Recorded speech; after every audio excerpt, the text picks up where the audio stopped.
All right, everyone, there's a couple brand new gaming news stories we need to talk about today, starting with Gamescom 2022 wrapping up and revealing a very hyped trailer for Sonic Frontiers, as well as the exact release date and some surprise gameplay mechanics that may have been overlooked. Then the big talking point for today's video has to do with Nintendo and an interesting announcement around an upcoming presentation that they will be holding later this week, and we have to break down all the details of what's been said here, as well as if this affects any larger plans for a potential Nintendo Direct in the near future.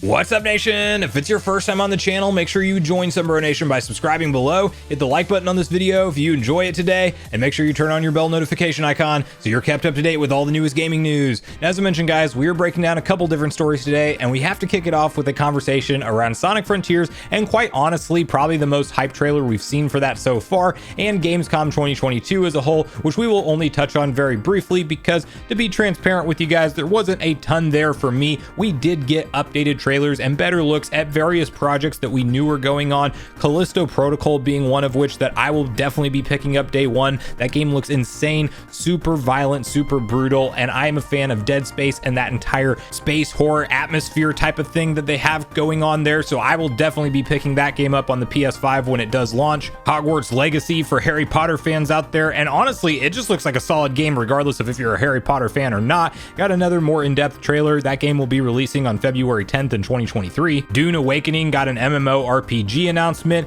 The PlayStation DualSense is getting a Edge wireless controller, which is like, okay, that's pretty cool. It definitely does look like what Microsoft did with their more premium Xbox style controller, but I do like the haptic feedback of the PS5 controllers out there, so I might pick that one up. I haven't looked into price point or anything like that, and I'm not really the biggest fan of, like, I don't feel like you need triggers on the bottom, or in this case with Sony putting them like right where the underneath where the analogs sit. Like, it doesn't make a ton of sense for me to have those, so that one's kind of a toss-up on whether or not I'll look into it. I'll definitely look at some reviews first. New Tales from the Borderlands is a Borderlands spin-off title that will actually be headed to the Nintendo Switch on October 21st, 2022 this year, so that was a surprise one. And other than that, there was a lot of different segments on the show that really didn't hold my interest all that well, but one of which that did was, of course, the Sonic Frontiers trailer with the official release date confirmation and even the pre-order bonuses, everything outlined for us. That trailer looked fantastic and is definitely the best look we've had at this game so far. I am telling you guys, if Sega would have just led with the initial Nintendo Direct trailer and not done that weird IGN first partnership that they originally marketed the game with, like if we would have just gotten the glimpse of the first Game Awards trailer where it was just CGI and nobody really knew what the game was, then we saw the Nintendo Direct mini partner showcase trailer hit next with that hype gameplay, some background music and classical level zones highlighted that look really fun and enjoyable, as well as fast action in boss fights and different enemies that you see, kind of just creating more mystery but making you wonder what all's going on here. And then we got the look at this trailer, which highlights things like Amy being held captive and Sonic just randomly stumbling upon her, then probably having to fight a boss there shortly after. There's some creepy robot child girl type of thing going on with the story overall, and it definitely seems like she's pulling some major strings because she's even spotted right by the side of the giant boss enemy that we've seen, which I'm assuming is going to be like a large boss battle in that game. Could the enemy designs be a little bit more unique and not all just so cyborg robotic type? Yeah, there's nitpicks. There's definitely some stuff that I would maybe change about the game, but as far as what we've seen so far at least, but this one showed various different landscapes, more of the side zones and the side scrolling areas that I love to see in Sonic games, as well as fast action 3D combat. And really, when you put it all together concise like that, it just does a good job of elevating your hype levels, and this is how you should market a game. I don't think there would have been near as much of a divided fan response around this game if we would have seen trailers like this and lead with this as opposed to whatever IGN first and that entire partnership was supposed to be. But one other piece of information that we got, because of course you may remember we talked about on the channel just here recently that it was believed that maybe the date for this would be November 15th as far as its release, because there was promotional material that was spotted for Sonic Frontiers as well as as talking about DLC and confirming other characters like Amy and Knuckles and Tails to be involved. And while it may be accurate on all those fronts, it was not accurate on the 15th being the release date, because we did finally get at the end of this trailer a November 8th release confirmation, which is a big problem for me because it's literally right before God of War Ragnarok, and then literally we have Pokemon the same weekend, Scarlet and Violet. Like, November is going to be a really busy month when it comes to gaming, especially, God forbid, if we talk about, you know, Metroid Prime potentially coming out around then, if we get that September Direct and some big new Nintendo titles that we don't know about. Like, definitely I am going to have to plan accordingly to get through all the games I'm going to want to get through in November, but I'll cross that bridge when we come to it. We know that is very exciting. One of the things that was in the pre-order bonus that did stick out to me is Blue Seeds of Defense and Red Seeds of Power are actually extra things you can get for pre-ordering the game ahead of time, and I think that gives us a little look into how Sonic will of course be upgraded, because those sound pretty self-explanatory. The Blue Seeds of Defense are going to level up your defense against enemies, and Red Seeds of Power will obviously give you more power. And I will be curious to see if this is kind of like a original God of War trilogy style thing where you have to find them maybe in like hidden locations and you ultimately level up your health and defense accordingly. Does it matter if you do some of the side missions and things? I am ready for a mainline 3D Sonic experience that is top quality and very enjoyable, and I'm just hopeful that that's what this game is going to have to offer. And I'm very excited for the prospect of leveling up Sonic as you go, unlocking new combat maneuvers and feeling like you're more powerful towards the end of the game, hopefully ultimately even turning into things like Super Sonic to beat the final boss, and it just feeling like that consistent progression and really that enjoyable Sonic experience that I think many fans are ready for in the 3D era. So I'm hopeful and definitely have some renewed excitement, if you can't tell, around Sonic Frontiers with this latest trailer. I definitely thought it did a good job of drumming up some of the curiosity with what the story is going to entail, and I'm more invested in finding out what's going on now than I was before, for sure. So here's hoping it's a quality product at release. But I want to hear from you guys, all your personal thoughts around Gamescom 2022. Were you blown away by anything that I didn't mention and it really was a big standout moment for you, or were you kind of like me and there wasn't a ton there for you particularly and the games that you play? And definitely share with me what your thoughts are on Sonic Frontiers now with this latest trailer. And do you think that, yeah, the IGN first partnership that Sega chose to do with this thing was just a giant misstep? And if they would have actually leaned into the trailer style that we saw at Nintendo Direct and this trailer, that probably the entire online community would have a very different outlook on this game right now? Or do you think that ultimately, even though this trailer did a good job, Sonic Frontiers may not end up being a quality 3D Sonic game? So please share all your thoughts and feelings on all things Gamescom 2022 and Sonic Frontiers in the comments down below.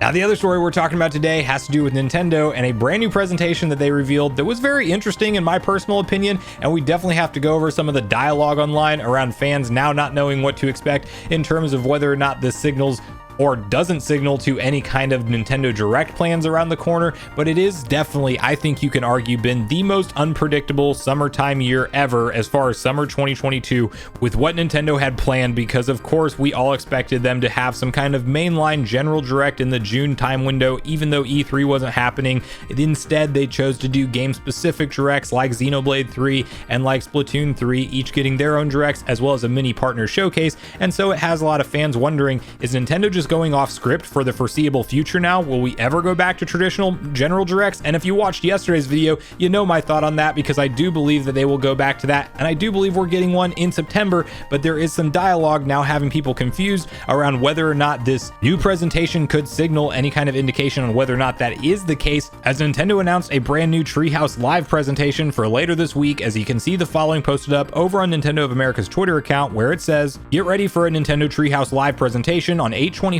at 9 a.m. Pacific time, featuring 3 segments. A deep dive into the all-new Splatoon 3 single-player mode, stages and strategies for the Splatfest world premiere demo, world-first gameplay for Harvestella." Now, I personally tend to associate Treehouse events with things that go alongside things like the E3 week. Like, that's normally what we would see Nintendo do as far as their schedule to fill out the E3 time window after their mainline Direct presentation takes place. We get some scheduled announcements of Treehouse presentations where we see them go into deeper dives of the game. And of course, that's not exclusively the only way we can see Treehouses take place, but that's how I normally think of these type of events. However, this one is interesting because, of course, Splatoon 3 is around the corner and deserves deserves more coverage in some fronts. It got its own full focus direct, but at that direct, they really didn't answer any of the single player mode questions, which I wondered, is that coming in another trailer? Surely we'll get some kind of glimpse of what that has to offer before the game actually launches, and it looks like we will be getting that here. Now, Harvestella, on the other hand, that one caught my eye at the Direct Mini. It looks like a quality RPG, but also has some interesting resource elements intact. Like, I will definitely be curious just to see more of that, but the larger picture to what fans are questioning around this Treehouse event is, does this give us any indication that maybe because Nintendo is planning this presentation in late August, that somehow that affects the plans for any kind of Nintendo Direct? Because would they not have done something like this side by side with a Nintendo Direct if one was planned around the corner? And to that, I would say this really is a standalone thing. It is not affecting any kind of plans. And no, they wouldn't have done a Splatoon 3 Treehouse if the Direct is planned for after September 9th, when the game is actually scheduled to launch. And I think this is just a marketing decision for Nintendo to focus on these two particular titles. And clearly any media hype and focus on Splatoon 3 has to be done between now and September 9th.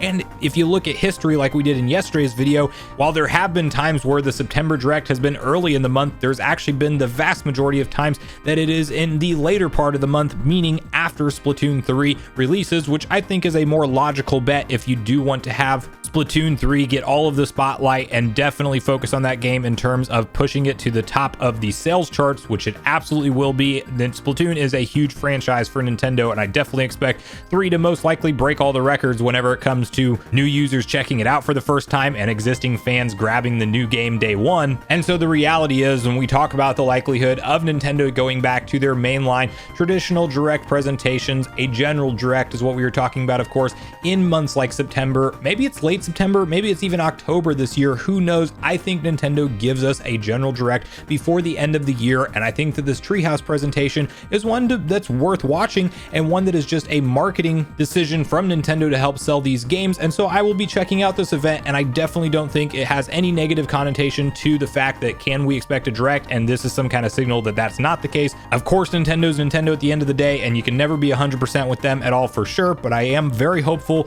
that Nintendo gets back to their regular cadence with presentations, being our 3 mainline general Directs per year that we can typically expect. So I want to hear from you guys at this point in the video on both the different stories we talked about today. How are you feeling about Gamescom 2022 being an ongoing presentation? Do you think we need it? I mean, it is cool for the European part of the world specifically. It's kind of their E3, if you will, but I do think you can definitely argue that it needs more blockbuster announcements if it is to continue long term.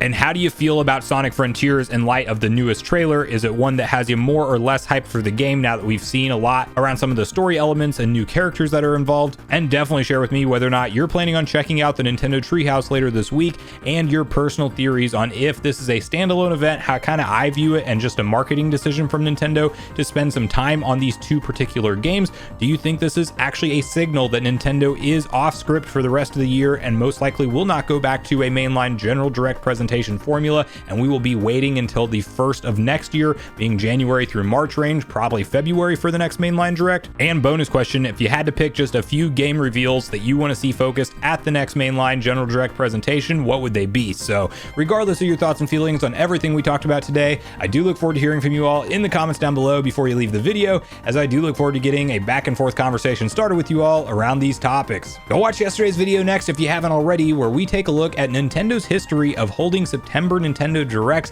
and having a discussion on whether or not we can expect it to return next month, as well as what games we may see featured at that event. Also, make sure you like, subscribe, turn on your notification bell, and I will see you guys in the next video.